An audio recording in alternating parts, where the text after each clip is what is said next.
Masculine Mindset Show. It's Adam Skoda.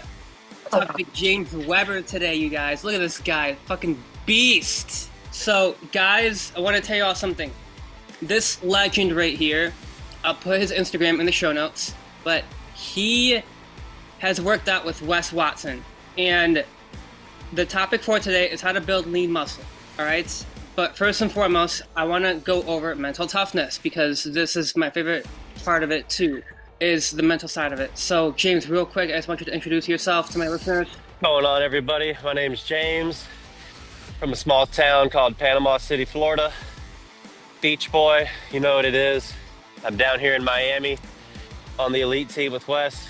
I do my thing, I get it in, I stay hard.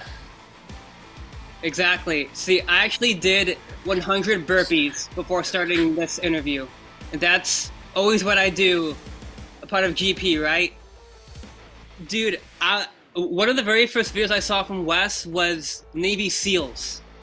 And that one is just every time I think of my man Wes, I think of Navy SEALs. So I will even do those too. If you wanted to cover that real quick, if you've ever done that move, let me know, because that's a tough one. Navy SEALs. Yeah, Navy SEALs are definitely going to be, in my mind, the most difficult portion of the burpees. Whenever we're doing burpees and we switch it up and we get to Navy SEALs, it's this is the ringer right here. Yeah, it's such a difficult move, but that's why I do it too. Guys, here's something that I want you all to think about. This is called the Masculine Mindset Show. A man does what he has to do, not always what he wants to do. Think of that, okay? It's fucking facts. It's fucking facts. So, I want to talk about mental toughness now, all right? So, James, what is some mental toughness tips for my listeners that you have? Okay, so you're gonna want to continue to do whatever you've held your word for. So, when you make up your mind, the best thing you can do is to solidify that with continuous action, because you're going to get these doubts. You're going to get and this is where it comes in. You're going to get these doubts and it's going to make you want to act another way. But when you, against that bitch mind frame, when you go against that and you do what you had your original goal set on, it may not happen in that moment, but the next day, the next week, you're going to see a result from keeping your word to yourself, and it's gonna really solidify that mental toughness. It's gonna say, I am right. I do know what I'm talking about. My goals are meant for me. And it's gonna really, really lock that in place. Yeah, that's so true, man. You know, a lot of my listeners, they may not have the self-belief to even hit the gym. And so really my advice on that is just work out at home, because not everyone has to know that you got in your workout, but you at least have to keep that word to yourself every time. Stack those wins, have integrity. Look at this guy right here. Guys, he's doing fucking chin-ups on the interview, but he's a fucking legend because he's rocking it out right now. However, I'm going to be asking him another question real quick. So, what is your favorite pull-up variation? So my favorite is going to be what you just saw there. It's going to be that underhand, not necessarily close grip, but just about average right there. I like that pull up because I really get that squeeze in with my biceps. And if I want to target my lats, I can just put full focus to my elbows and pull down with my elbows and really get that squeeze in with my lats. So that's what I like it for, is that versatility. And I really can focus on what I'm targeting. Yeah, so I love weighted chin-ups too. I actually cover how to do those on my blog. They can check in the show notes. But that is such a hard exercise in my opinion, because you're adding weight to your lean body mass. And honestly, you guys, that's a really good tip right there on how to build lean body mass. Just do weighted chin-ups. Have you ever tried those? Weighted chin-ups, a couple of times, but those are pretty tough for me, to be honest with you. All right, so we will get to the exercises in a little bit here, but I wanted to ask James real quick. What is like one more tip on mental toughness that I wanted to ask you before we move on to that? One more tip on mental toughness. Yeah. I would say, man, you've got to keep striving, right? So it's all going to come down to your actions, and you don't want to, even if you do say you slip up, right? You want to not be so hard on yourself that you just fall all the way down. Like, man, I made this New Year's resolution and I just didn't make it to the gym this Saturday. Damn it. I had like a good 5-day streak and I just missed it this one day. Fuck, I might as well go eat ice cream for the rest of the week. Like, you've got to stop it right when it starts, right? And you got to continue what you've started. Okay? And that's the main thing, is you're on a path to your greatness, and all you need to do is small steps every day that are in alignment with your path. Yeah, absolutely, man. So I want to jump to the exercises now, because obviously we saw this guy doing fucking chin-ups, and I'm just curious now. What is your favorite exercise of all time? Is it chin-ups or is it not chin-ups? I'm just curious. My favorite exercise of all time, I'm gonna say, let me get into this now, because I got some, man, push-ups. I like push-ups. My favorite of all time. Give me a minute. No worries. I'm gonna go with the leg press, because I've gotten that because it just when I can overcome myself, which I've done in my experience on the leg press. It's given me that mental, that boost. That's just like, I can fucking do anything, and I can achieve that most readily on a leg press in my experience. Yeah, man, that's a great exercise. But for me personally, my favorite exercise are shoulder presses. So Why is that?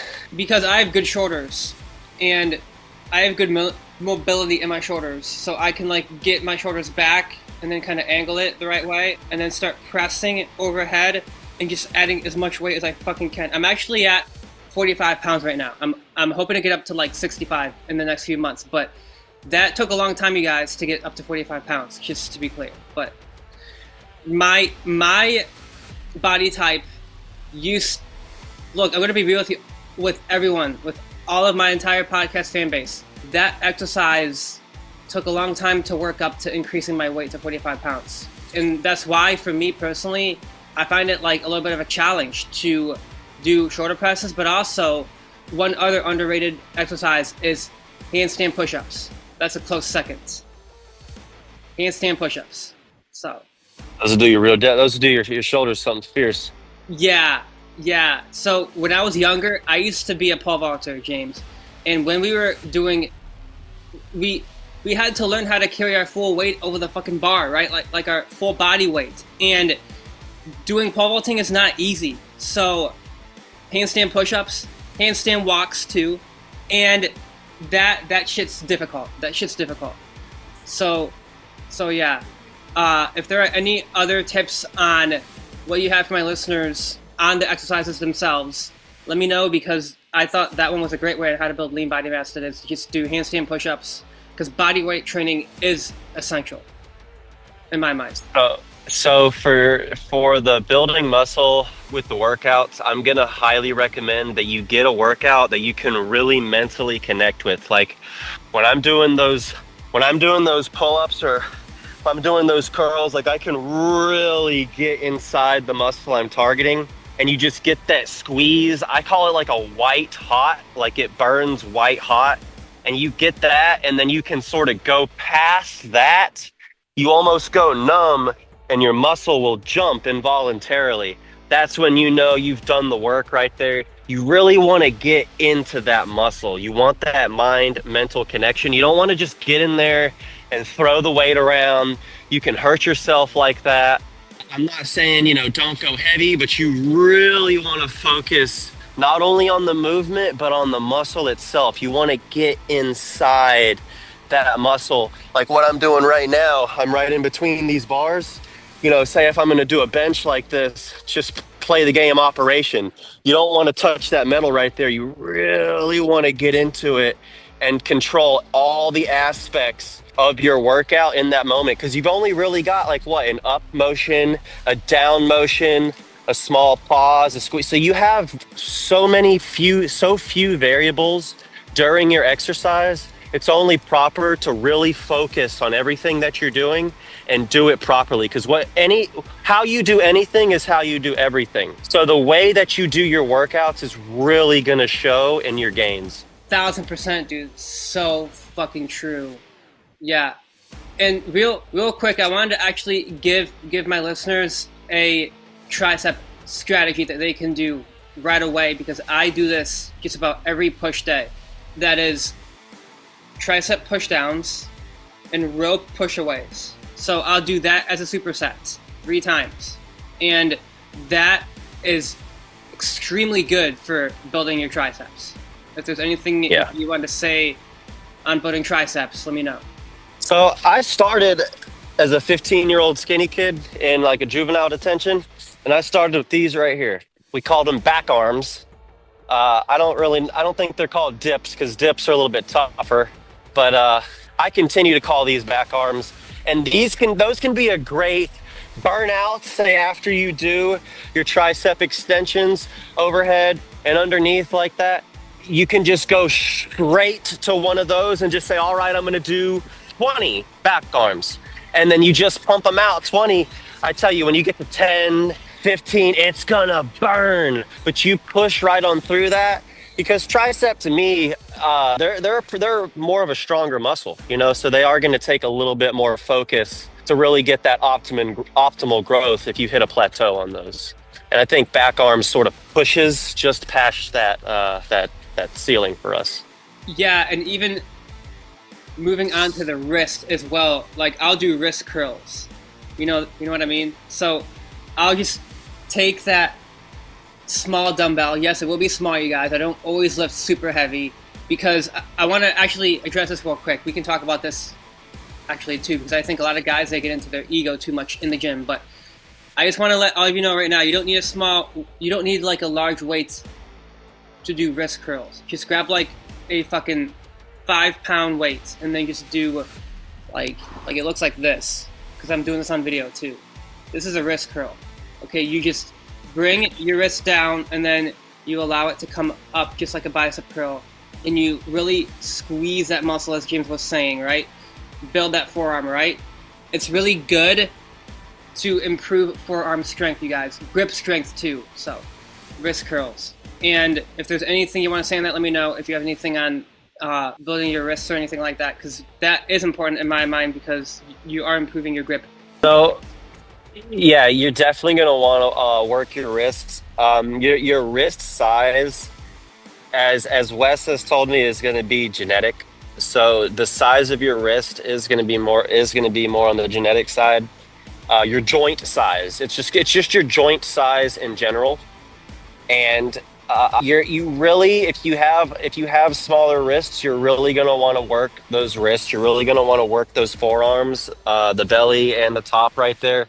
You're really going to want to work those, because what it's going to do with the smaller joint size, when you put on any muscle growth, you're going to look bigger, because you come down to a smaller taper. So the more size that you put on around that area, around the joint, the bigger you're going to look, the better. And again, grip strength, man, I don't know if any of you've done rows, but I mean, most of the time, I fail on my rows with my grip strength, not my muscle strength. Yeah, so in my exercise course, I have them do cable rows, but really all right, I want to mention something real quick. Anyone on my program right now, I just want to mention that you can swap cable rows with dumbbell rows.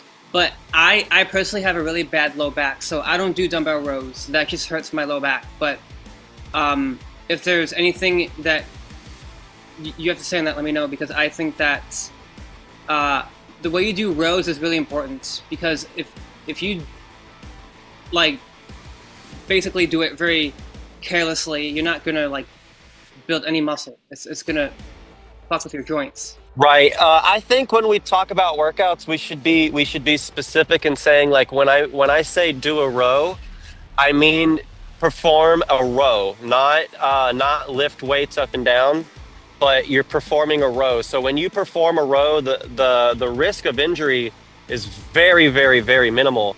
When you're throwing weights up and down, the risk becomes much greater. But when you do a proper, say like I like to do barbell rows. When you do a proper row and you get into that position, you know, I feel that in my back right there.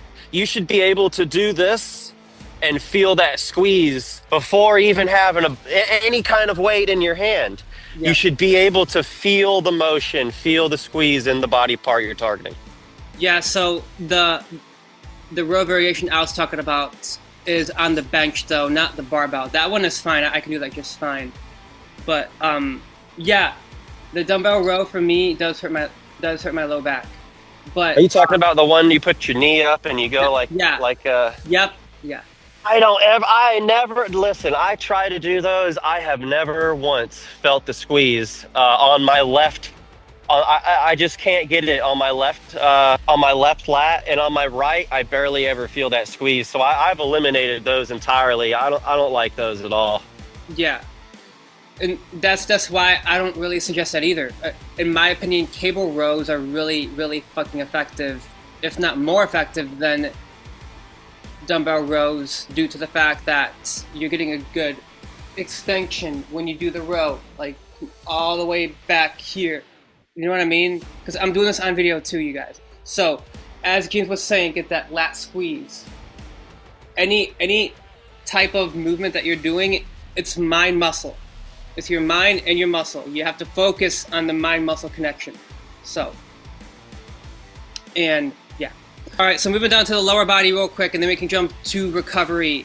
You were mentioning leg presses, right? My go-to is deadlifts. I love deadlifts, but squats are tricky because I have very weak knees. I will be real with all my listeners. I have very weak knees. So, but if there's anything that you want to say on squats or deadlifts, let me know.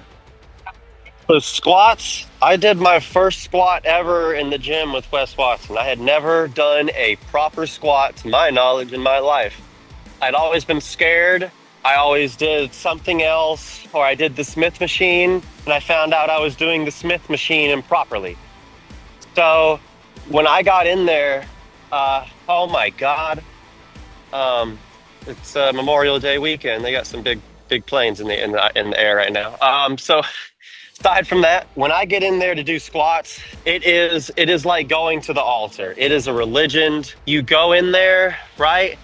And what you're gonna do is you're gonna want to lock all of your muscles from your ass to your calves. You're gonna want to ground yourself into the floor. Grab that bar, make it an extension of yourself, and you don't want to break that even when you get under it. And when you walk out, you want to keep that rigidness. You should look like you have stilts strapped to your legs, like a brace, just keeping your legs straight. And you only break that when you go down and you get parallel and you thrust up. And when you do that, you're gonna feel like you're gonna know when you've done a squat. It's gonna click in your mind like, oh, this is a squat. And it's a whole dynamic mechanical movement, and it does take a lot of focus to do a proper squat. In my mind, a squat is gonna be an advanced technique. It really is. It's simple. It really should be watched by somebody that knows what they're doing, who can correct you. And it's really something that you're going to want to study, and you're going to want to just do the bar or just body weight squats and really get that. When it clicks, you'll know. If you've attempted squats and you go and you just look up like Olympic squat technique, and when you get that, when it clicks in your mind, like you get that mind muscle connection with the squat, you're going to know it. Okay, and then you can start slowly adding weight. It's definitely going to be a slow build exercise, and you're definitely going to that's the one that you're going to want to put the most patience and the most discipline on, because a squat is a squat. You don't just want to pump heavy weight up and down. That's how people get injured. You want to do a squat. And so it's definitely a slow build up exercise. Definitely. So about what James said on that, you guys, is some people have commented on like the videos of my exercise course, right? And here's what they would say to me. They're like, Adam, you're showing this on the Smith machine. Why can't you show it in like your regular barbell squats where you're in like a gym that has no Smith machines? And I tell them always, like, guys, this is a hard exercise, as James was saying, right? And so you have to really pay the fuck attention to your body and not jump to regular squats without the Smith machine. Like, that's really, I just want to fucking communicate that to all my listeners right now, because that's really fucking important. What James said is so important. So take into consideration your fitness level, because you should not jump to something that is pretty fucking advanced and you're not even taking into consideration how to do the move. So first, start out with the Smith machine, and don't be nervous to do that too, because you're thinking, oh, what are these other guys going to think of me? Fuck that shit. Comparison's bullshit. That's weakness. But anyways, we can talk about that here in a second, but I want to get to deadlifts now. What are your thoughts on deadlifts and how do you do them? The deadlifts, I do them with moderate and lighter weight on deadlifts, and then maybe 1 or 2 reps on heavy. I like them. I feel them. I feel. I actually, I'm gonna take that back. I do stiff-legged deadlifts. I like those for my hamstrings. Other than that, I don't have a lot of experience when it comes to deadlifts.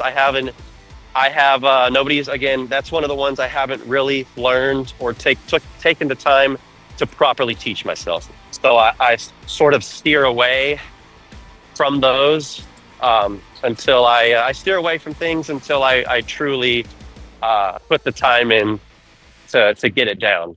What? But they work really well. Yeah. Stiff leg deadlifts, you guys, is highly powerful to build hamstring strength. Yes, that's the muscle group that you're targeting when you do stiff leg deadlifts. And yes, you guys, that move is programmed into my course too. So, but also one more thing I want to mention is prone leg curls. That's actually my favorite lower body move. You know that? Favorite. I love prone leg curls, dude. I love that one. I don't know what it is about that move.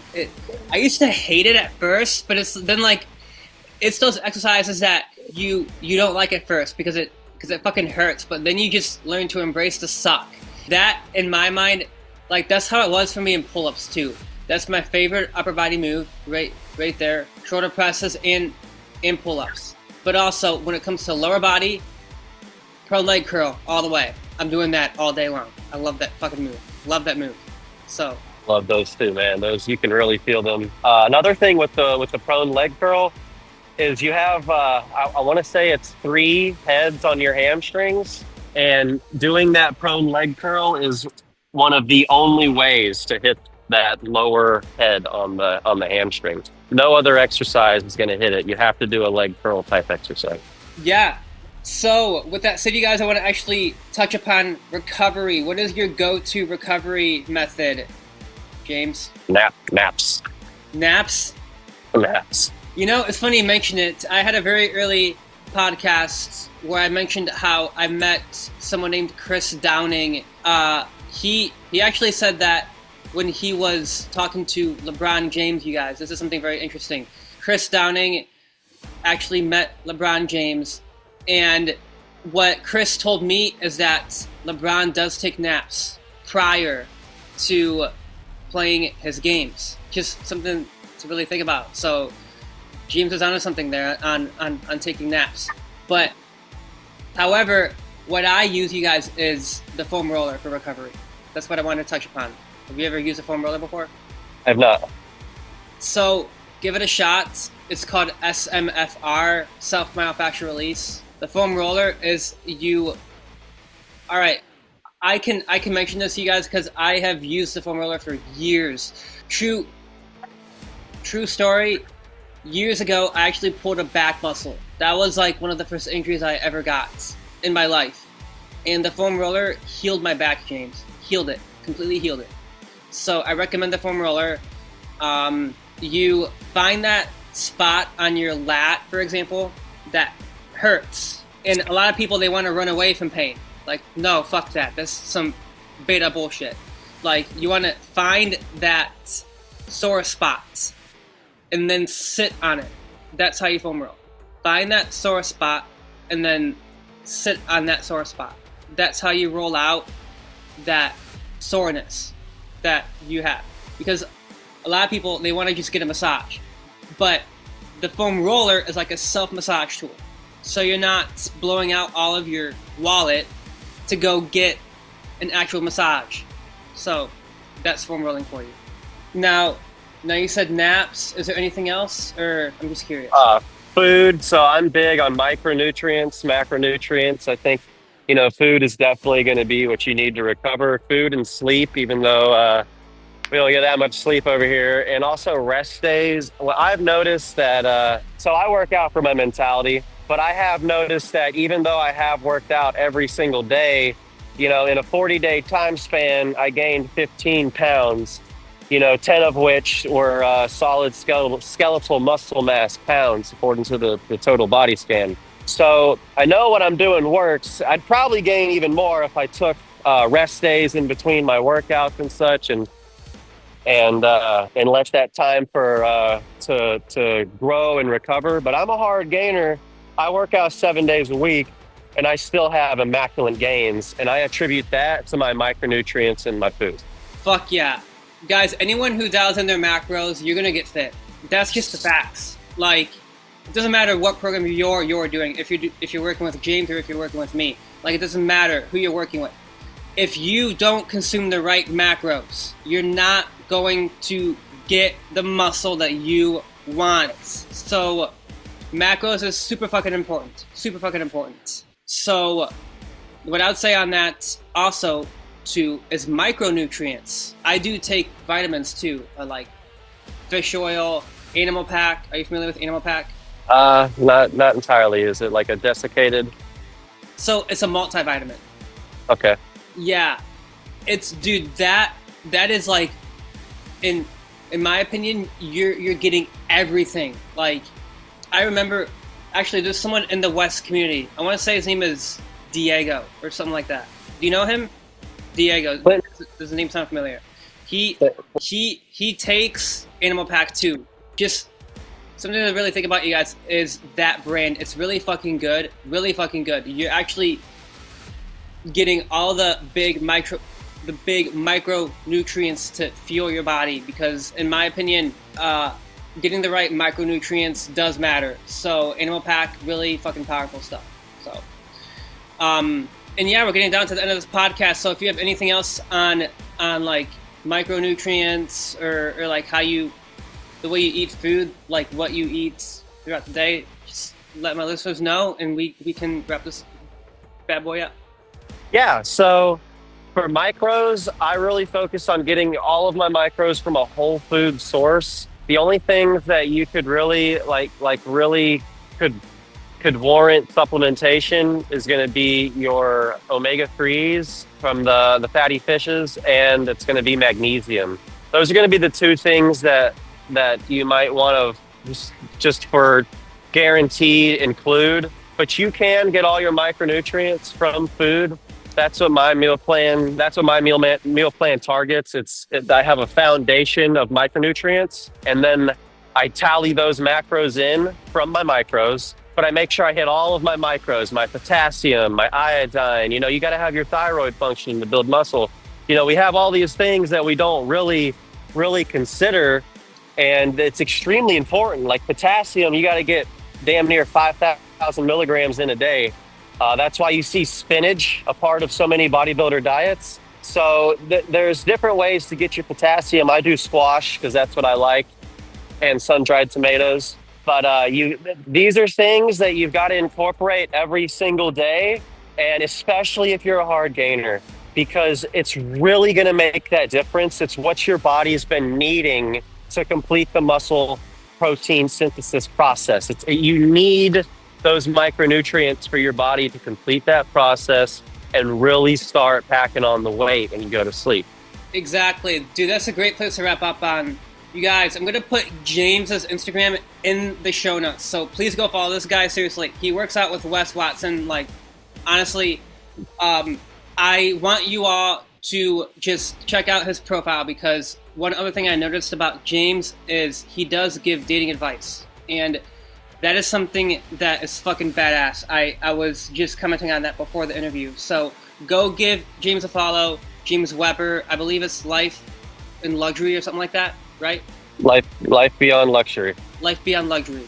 Got it. So I'll put his Instagram in the show notes. And you guys, again, Masculine Mindset Show, please leave me a 5-star review with words behind it. If you have any coaching programs that they can hop on, let my listeners know too. Yeah, right in the link. You can find it right in my bio. Sweet. You guys work with this guy. And honestly, doesn't matter who you work with. Just remember to always work out every fucking day. I love you guys. Peace the fuck out.